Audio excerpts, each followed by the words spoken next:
Today is January 15th, 2016. City Boy once again, live in Atlanta, Georgia. CityBoysRUs.com is the website, live originally from Fort Lauderdale, Florida. The purpose of this video is to talk about the cash account with the part distributor. In a previous video, I talked about the 1090 rule, how you pay yourself 10%, and then a third goes to your business investing account or marketing account, a third goes to the business savings, and then a third goes to the part distributor. All right, let's get into that relationship with the part distributor real quick. What I did initially was I gave the part distributor $500 of my cash. And I received the receipt for the same, and they signed the receipt, and then they also had their copy for the same $500 that I gave them. All right, so now basically what I'm doing is I'm playing with house money. Okay, I treat the part distributor like a bank, like a savings account. Okay, the part distributor holds my money. What that allows, what that allows is no bad relationship with the part distributor, because out of all the vendors that are running a line of credit with the part distributor, my name is never going to be on that list for them to call and say, hey, you owe a balance. It's the opposite way around. At the first of every month, I'm calling them to reconcile that account and make sure that the amount that I'm showing available, they also have the same amount available.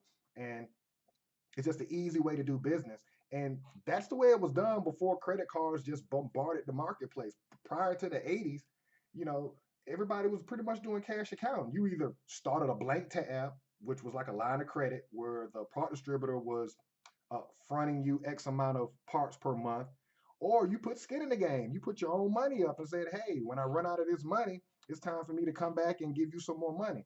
So that's the relationship that I chose to have. I give the part distributor money to hold for me, and then I borrow against myself. So basically, City Boys R Us is the bank. City Boys R Us is not liable to any entity. All right. Now, how I built inventory off that cash account. I started with dryers, and I started with the heating systems. And to be more specific, I started with Whirlpool made dryers, because everybody in this industry knows Whirlpool bought Maytag out over 13 years ago. So every heating element that Whirlpool made, I, I put it in my inventory. I started with the largest expense first, the heating elements.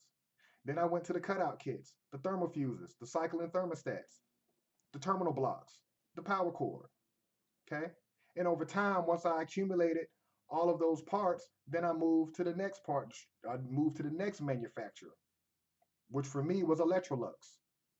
Okay. Then I went to GE. Then lastly, LG, Samsung. Okay. So what it allowed me to do now, I did not put motors and timers and control boards for dryers in my inventory. Right now, the layman doesn't understand the heating circuit in the dryer. They always assume it's the heating element. They don't understand the multiple components that are in that heating circuit. Okay. But technicians know that the motor is a part of that element kicking on, and that timer or that control board is a part of the circuit of that heater kicking on. If that expense is needed, if the motor is needed, or the timer or the control board is needed, okay, well, at this point, I have to be savvy enough to be able to close the sale, and I can have the part drop shipped to them, or I can make that second trip if that's the case.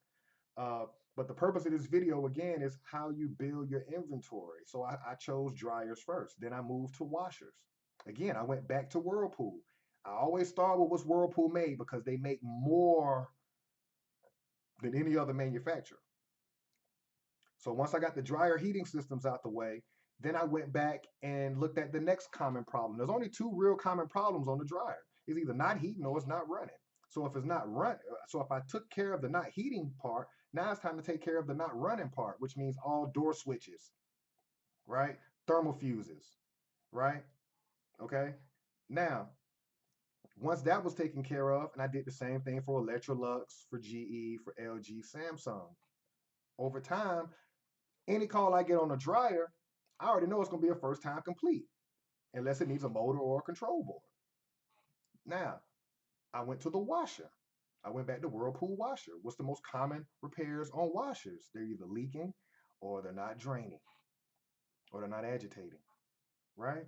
So your belts, your couplings, your agitator dogs, your lid switches, your drain pumps, That's what I focused on. Then I went to Electrolux and did the next and did the same thing. Got all their pumps, their lid switches, went to GE. And that's how I systematically built inventory.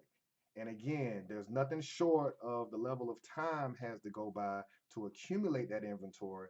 But as you go, that's how you cash flow your inventory. And that's how I systematically broke it down so that when I come to somebody's house, I'm looking at an 85 to 90% first time complete. Now, what about a refrigerator call and I'm still working on my dryer inventory, right? Doesn't matter what manufacturer. What do I do in that situation? Well, the part distributor is holding 500 of my dollars. So I can easily get an idea what's going on based on the customer's symptom. I'm not going to tell them because the game is to be sold, not told, right? I'm not going to tell them what I think the problem is, but I stop at the part distributor and I grab the parts relating to that system that I think the repair is going to need, and then I go out there on the job. So just think about that when you look at how you have your part distributor relationship set up. Are you letting the part distributor play the bank and they're giving you a line of credit? Or do you want to flip it and do you want to be the bank? Because you do have more flexibility, I believe, and it's a healthier relationship. Because, like I said, you're never going to get a call from them about billing issues because you're borrowing against yourself. You're not borrowing their money.